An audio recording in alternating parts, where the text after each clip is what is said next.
അത് കഴിഞ്ഞിട്ട് ഈ ചാടി പോകുന്നുണ്ടല്ലോ, രണ്ടും കൽപ്പിച്ച് തീരുമാനിക്കുകയാണ്. അതെ. അങ്ങനെ ഒരു തീരുമാനം ഇത്രയും നാളിന് ശേഷമാണ് എടുക്കുന്നത് ഇക്ക. അത് അത്രയും വൈകിട്ട് എടുത്തു കഴിഞ്ഞപ്പം എന്താണ് തോന്നി, ഇന്ന് തന്നെ പോണേ എനിക്ക് ഇവിടുന്ന്? ഇന്ന് തന്നെ പോകണമെന്ന് എടുക്കാൻ കാരണം അന്നത്തെ ദിവസമാണ് ഈ അറബി അവിടുന്ന് പോകുന്നത്. അന്ന് മറ്റേ അറബിയുടെ മോളെ കല്യാണമാണ്, ഈ ജ്യേഷ്ഠന്റെ. അന്നത്തെ ദിവസം രാത്രി അവിടെ കല്യാണം. അന്നത്തെ ദിവസം പോകുന്നു, ഇതേപോലെ ഒരാൾ വരുന്നു, ഞാൻ പോകുന്നു. സർപ്രൈസാണ്. ഇതേപോലെ ഒരാളവിടെ കൊണ്ടുവരുവാണ്? അല്ലെന്ന്, ഇതേപോലെ ഒരാളെന്നെ വന്ന് രക്ഷപ്പെടുത്തിക്കൊണ്ട് പോകുന്നു. വേറെ ആള്? അതെ, ഒരാളുമായിട്ടില്ല, രക്ഷപ്പെടുത്തിയല്ലേ എന്നെ കൊണ്ടുപോകും. അല്ല അത് ഓക്കെ, ഞാൻ വായിച്ചല്ലോ. പക്ഷെ അത് ആ ആളെ പിന്നെ കാണാൻ പറ്റിയിട്ടുണ്ടോ? ഇല്ല, റോഡ് വന്നു കഴിഞ്ഞാൽ റോട്ടിൽ കണ്ടിട്ട് 5 റിയാൽ എനിക്ക് വിടുവല്ലേ? ഇത് 5 റിയാൽ എനിക്ക് തന്നു. അന്നേരമാണ് ഞാൻ റിയാൽ കാണുന്നത്. അന്നാണ് 5 റിയാൽ, സൗദി റിയാൽ കാണുന്നത്. വണ്ടി അവിടെ കൊണ്ട് നിർത്തിയിട്ട് വേറെ വണ്ടി കയറ്റി വിടുവാണ് ചെയ്ത്. വണ്ടിയല്ല, വേറെ വണ്ടിയിൽ പോകാന്ന് പറഞ്ഞ് വേറെ വണ്ടി കയറി പോയല്ലോ അവിടെ റോട്ടിൽ കണ്ടിട്ട്. അയാൾ അങ്ങനെ വന്നില്ലായിരുന്നെങ്കിൽ ഞാനന്ന് പോവായിരുന്നു. അതാണ് ചോദിച്ചത്. അപ്പോഴും തീരുമാനിച്ചു പോകുന്നു. വന്നില്ലായിരുന്നെങ്കിൽ ഞാൻ പോകും. ഞാൻ പിടിച്ചാലും ചേർന്നതിന് ഇനി എനിക്കൊരു ജീവിതം വേണ്ട എന്നുള്ള രീതിയായി. കാരണം ഇപ്പം പോയപ്പോഴെങ്കിൽ ഇനിയെങ്കിലും ഞാൻ അവിടെ നിന്ന് പോയില്ലെങ്കിൽ ഞാൻ പിന്നെ പോകാനേ പറ്റത്തില്ല. അതുകൊണ്ട് രണ്ടും കൽപ്പിച്ച് ചാടി. ഒന്നേ ഗുണം അല്ല ദോഷം, രണ്ടും എന്തായാലും ഗുണമായിട്ട് വന്നു. ഞാൻ വായിച്ചക്കടയിൽ എനിക്ക് ഏറ്റവും 2 സങ്കടങ്ങൾ എൻ്റെ മനസ്സിൽ ഇപ്പോഴും ആഴത്തില്ല. ഒന്ന്, എന്നെ പാമ്പ് കടിച്ചോട്ടെ, ഏറ്റവും വിഷമുള്ള പാമ്പ്, ഞാൻ തറയിൽ ഇറങ്ങി കിടക്കുമായിരുന്നു, അങ്ങനെയെങ്കിലും ഞാൻ മരിക്കട്ടെ. ശരിയാണ്, സത്യമാണ്. ഞാൻ 2-3 പ്രാവശ്യം താഴെ കിടന്നു, കടിക്കുന്നില്ല. പാമ്പിന് പോലും നമ്മൾ വേണ്ടെന്നേ.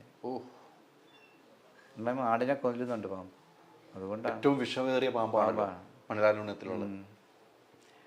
പിന്നെ വേറെ ഒരു കാര്യം എന്ന് പറയുന്നത്, അവിടെ ഈ പ്രസവിച്ച് കഴിഞ്ഞിട്ട് ആൺകുട്ടിയൊക്കെ 1-2 മാസമാകുമ്പോഴേ അതിൻ്റെ മണിലുണ്ടെങ്കിൽ എത്തിക്കളയും, ആടിൻ്റെ. അതാണ് എനിക്ക് ഏറ്റവും വലിയൊരു വിഷമം അവിടെ ഒരുപാട്. കാരണം ഞാനാ പിടിച്ചു കൊടുക്കുന്നത്, അവൻ കണ്ടിച്ചാൽ എന്നിട്ട് സ്പ്രേ അടിക്കും, അത് പെട്ടെന്ന് വളർന്ന് കയറുമോ എന്തോ അത് വരുന്നത് നമുക്കറിയത്തില്ല. പക്ഷെ നമ്മുടെ ഇവിടെ അങ്ങനെ ഇച്ചിരി മുറിവ് എങ്ങാണോ ആയിക്കഴിഞ്ഞാൽ എന്ത് ഇതൊക്കെ ശുശ്രൂഷകളാണ് ചെയ്യുന്നത്. സ്പ്രേ അടിക്കുമ്പോൾ തന്നെ അത് കീന്നൊരു കരച്ചില്ലതേ ഉള്ളൂ, തീർന്നു. പിന്നെ അത് പെട്ടെന്ന് വല പോലെ വളർന്ന് കയറി വരിക. അത് ഏറ്റവും സങ്കടം ഉണ്ടായി അല്ലേ? അത് ഏറ്റവും സങ്കടം ഉണ്ടായ കാര്യം. അല്ല, ഞാനും എനിക്ക് കാണാത്ത കാര്യമാണ് അതൊക്കെ. ഇന്ന് വരെ കേട്ടിട്ടില്ല കണ്ടിട്ടും ഇല്ലാത്ത സാധനം.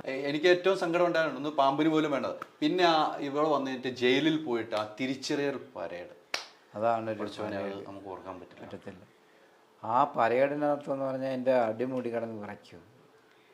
കാരണം ഈ ഒരുത്തനെ ഇങ്ങനെ പിടിച്ച് വലിച്ചുകൊണ്ട് പോകുന്നുണ്ട് ഈ പരേഡ്. എൻ്റെ നിന്ന ക്യൂവിനകത്തുനിന്ന് ഇങ്ങനെ ഒരറബിയല്ല, ഒരുപാട് അറബികളുണ്ട്. ഇങ്ങനെ വന്ന് നോക്കി ഭയങ്കര ക്യൂവാണ്. 2-3 പരയാട്ടിങ്ങനെ ഒത്തിരി ആൾ നിരനിരയായിട്ട് നിൽക്കുവാണ്. ആയിരക്കണക്കിന് ആളുണ്ട്.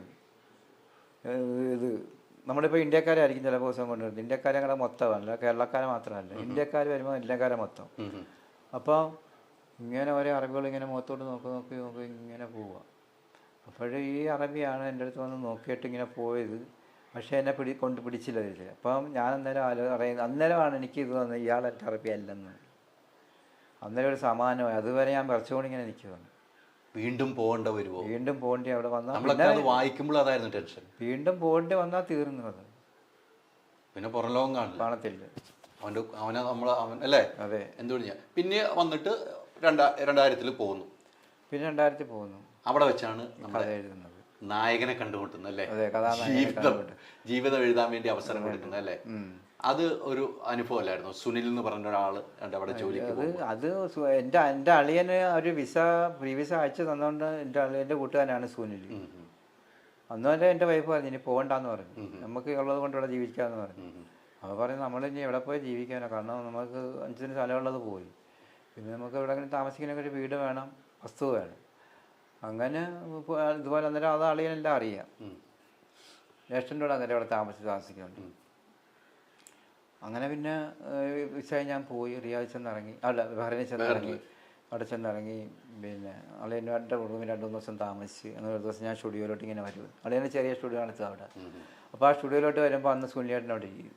അന്ന് സുനിലേട്ടനോട്ട് എനിക്ക് പരിചയമൊന്നുമില്ല.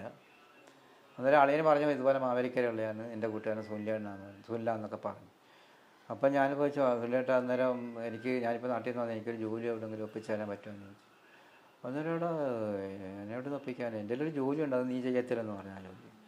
അപ്പോൾ ഞാൻ ചോദിച്ചു, പിന്നെ ഞാൻ ചെയ്ത പോലുള്ള ജോലി ലോകത്താരും ചെയ്തിട്ടില്ലെന്ന് ഞാൻ പറഞ്ഞു.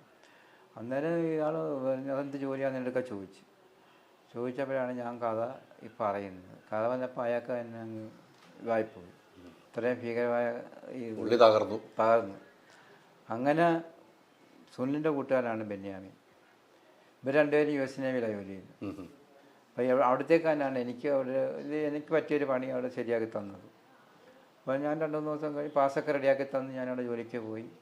പിന്നെ പുള്ളിയെ പുള്ളിയായിട്ട് മുട്ടിച്ച് കണ്ട് അങ്ങനെയാണ് ഈ കഥ എഴുതുന്നത്. എന്നെ ദിവസം എൻ്റെ കൂടെ നടന്ന ഡെയിലി വരിക. ഞാനൊരു വണ്ടി ഇങ്ങനെ വലിച്ചുകൊണ്ട് പോകുമ്പോൾ എൻ്റെ പുറകെ നടന്നാണ് ഈ കഥ എഴുതുന്നത്. ആ കഥ എഴുതുമ്പോൾ എല്ലാം ഇങ്ങനെ പറഞ്ഞു കൊടുക്കും. പിന്നെ പിന്നീട് എഴുതിയത് വായിച്ചു കേൾപ്പിക്കോ? പിന്നെ ഇല്ല വായിച്ചൊന്നും കേൾപ്പിക്കത്തില്ല. അങ്ങനെ എഴുതിക്ക് എന്ന് വരെ പേപ്പർ ഇങ്ങനെ എഴുതി അങ്ങ് പോവുകയാണ്. പിറ്റേന്നും വരും അതുപോലെ.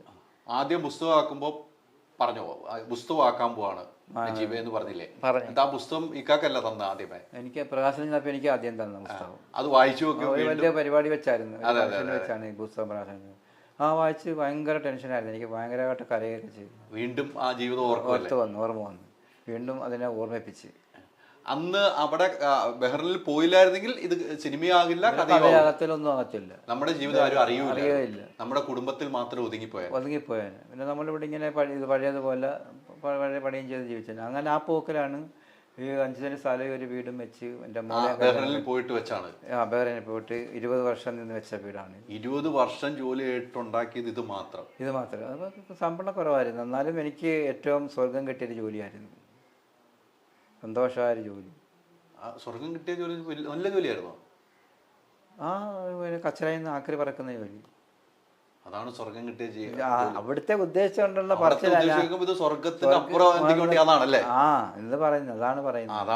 അതാണ് പറഞ്ഞത്. ഞാൻ ജോലി എന്താന്ന് ചോദിച്ചതാണ്. ഞാൻ വായിച്ച ഇക്ക പറയണം എന്ന് ഓർത്ത് ഞാൻ പറയിപ്പിച്ചാണ്. നമ്മള് വായിച്ചെങ്കിലും ഇക്ക പറയണല്ലോ. പക്ഷെ അത് നമുക്ക് ഏറ്റവും വലിയ ജോലി. ആ ജോലിയിൽ നിന്നും നമ്മൾ ഞാനെന്തായാലും പറഞ്ഞു, സുനിലേട്ടാ ഇതാണ് ഞാൻ ചെയ്യാത്ത ജോലിയാണ് നിന്റെ അടുത്ത് പറഞ്ഞല്ലോ എന്ന് ഞാൻ പറഞ്ഞു. അതിലും വലുത് നമ്മൾ ചെയ്തേക്കണം. അല്ല, പിന്നെ ആ പുള്ളിക്ക് മനസ്സിലായി. പിന്നത്